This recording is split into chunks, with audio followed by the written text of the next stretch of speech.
So I guess what helps you, like, just talking to give advice to other people, like Mhm. what are some resources, tools, or tips that you would have for other people on their pursuit of wellness and their pursuit of balance and longevity and sustainability?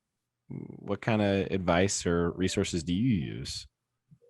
Yeah, well, definitely the biggest one, which is a plug, is subscribe to uPOW, and you can learn a lot. Because definitely just being a part of this, I've learned a lot too about just like nutrition and fitness, and it's good having people who are experts in that field and Hmm. have a lot of personal experience as well as like educational experience on it.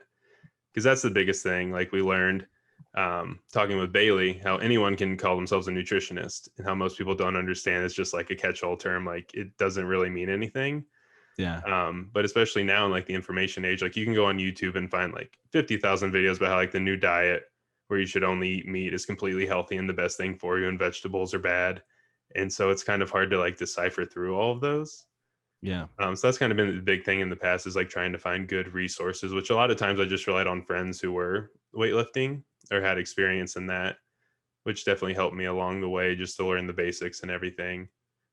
Um, so I don't have much in resources as far as that, but definitely like the biggest thing for my personal wellness is just been like self-awareness of how you work and like what motivates you, like what are your shortcomings in terms of fitness and wellness.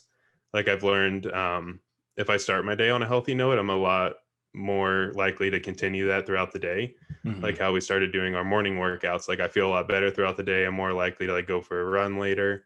I just feel better, like less anxious, just more ready for the day, as opposed to some people who are like, oh, I can only work out at night. Like I really like a night workout or after work.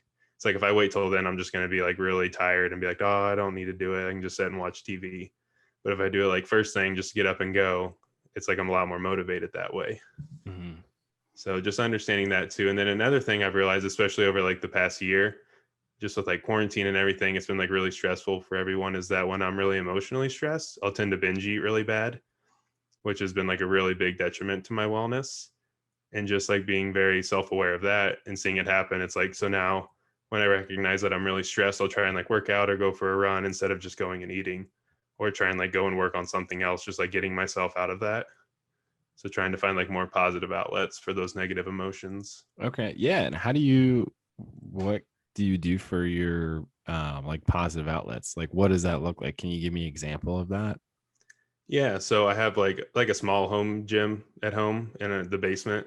So I'll kind of Mhm. just go and like do a quick workout. Like I got a punching bag put up, which is always a good outlet for negative emotions. Yeah. Just like go and like hit the bag, and Oh, for sure. that, or just like go and try and work on something creative, like go read or just go learn about something new, or just like write about it. Like writing definitely helps me a lot. But Mhm. I think with that too, it's just more about like finding your own personal journey and what works for you, and just like bringing that awareness, which it's really hard to do, but it's definitely the most powerful when you can find something that works. Yeah. I mean, like, I think that's where it all starts is self awareness too, right? Hmm. Because if you have that, when you're in a bad spot, when you need an outlet, when you need to tap out. And it's kind of funny. Have you ever done like a wrecking room? No, I wanted to. You keep telling me about it. Oh, dude, they are so much fun. It's, I wouldn't say it's a replacement for therapy, but it's therapeutic in its own Hmm. way. Oh yeah. I was going through some really tough times at my professional job, and I was not happy at all. I was starting to have some really negative outlets towards that. And so basically what I did is I just went to this wrecking room and did a whole scene of like quitting. Because what was that one movie? Was it Office Space? Is that it? Oh, where they take the printer out in the field and just beat it up. Yeah, that's kind of what it felt like. That's Oh, it amazing. was so relieving. I loved it.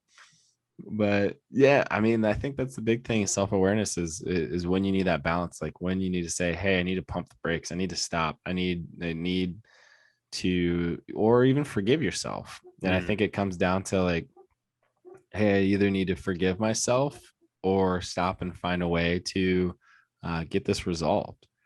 Because otherwise, you just like ignoring it isn't going to solve itself. Right. It's not going anywhere. It's Yeah, going it's in the just gonna same place. build up until you can't handle it. Yep, Mm. exactly.